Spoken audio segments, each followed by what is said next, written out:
For now, let's bring in Texas Congressman Pat Fallon, a Republican. Congressman, it's good to see you. We want to get to the big, beautiful bill in just a moment, but first, there's some breaking news. President Trump has said that the Israelis and the Iranians have agreed to a ceasefire moving forward, at least temporarily. That's just coming across in light of everything that's happened over the last really week and a half, but especially the last few days. Your reaction to that news? Well, I think it's very good news, Guy, because the whole point of our strike was to just simply make sure that Iran's not going to develop a nuclear weapon. And that may have been largely achieved at this stage. So this is very good news. This wasn't about anything more. Sure, we'd love to see regime change, but that was not the goal of the United States strikes.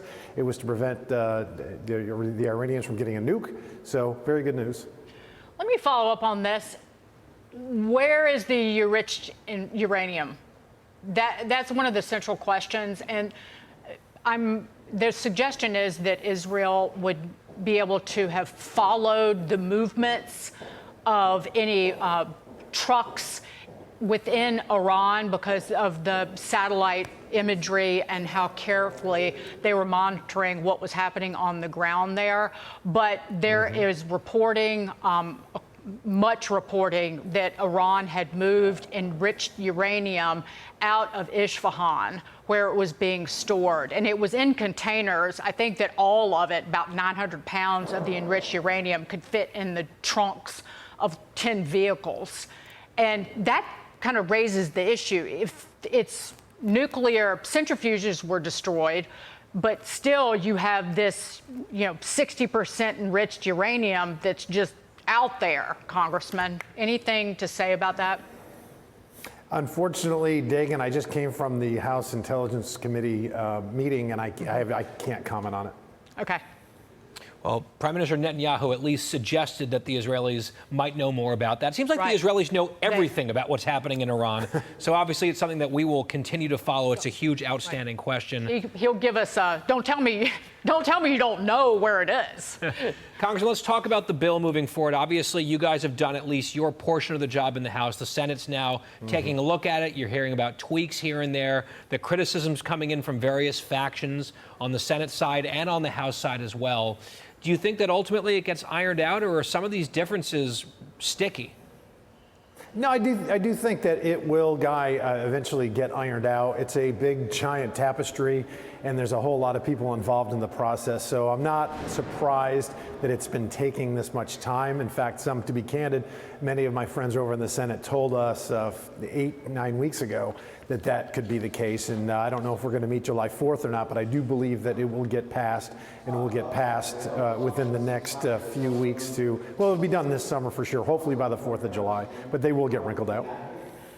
Ironed out, rather. You sound so optimistic, Congressman Fallon, because this is the moment of truth for any Republican and any conservative, where the bill does cut more than $1.5 trillion. However, you send that bill over to the Senate, and those green grift-loving jacklegs, some of them, they changed the language of what you handed them and have rolled back your phase out of the climate con subsidies, which is more expensive. Again, the wind and solar ones could go on in perpetuity the way it stands now. I want to know if that's going to stand over in the House, because our priority is American security, not allowing green companies to suckle at the teat of the federal government and the American taxpayer. And I just wonder if that's going to stand when it gets handed back to the House, if it's in there. Dagan, you make a great point. You're not only a great American, you're very intelligent, because you're right. The House version was awesome, and the Senate should have just accepted it and sent it to the president. Says, I fully agree. I want to go on the record and tell you that right now. But when you're talking about a bill this big, there's always going to be imperfections. There's going to be things that you don't like. Here's what I know. We need to make sure that the Trump tax cuts from 2017 are permanent. We need to ensure that we give the business community certainty so we can can have that 4 or 5% growth over the next 4 years, and hopefully a new Republican administration that will get elected in 2028 make it 8 to 12 years. That's what this economy needs, because we need ultimately to reduce the debt to GDP ratio, and the only way to do that is with a growing economy. Congressman, my last question on this is a political one. It's a tricky one because we can go chapter and verse of all the good things that are in the bill. But overall, you look at the popularity of the legislation, the polling isn't great. And the Democrats are hammering away at certain points. How do Republicans counter that? Or do you just have to pass it and let it succeed? Will that get the job done? What's the political play here? No, I think that's it. It's the policy, the politics, the political play is the policy. That if we pass this bill and give the business community the certainty that they need, and we're going to see tremendous growth. We're going to see, I think, inflation come down. I think we're going to see more money in Americans' pockets. And the next election isn't until November of next year. We have almost a year and a half for the Americans to see that what the Democrats are spewing right now is just anti-Trump rhetoric to try to score political points, but we're going to score them in the policy. We'll score policy points with the American people, and we'll see that at the ballot box come November of next year. Congressman Pat Fallon, I wasn't sucking up.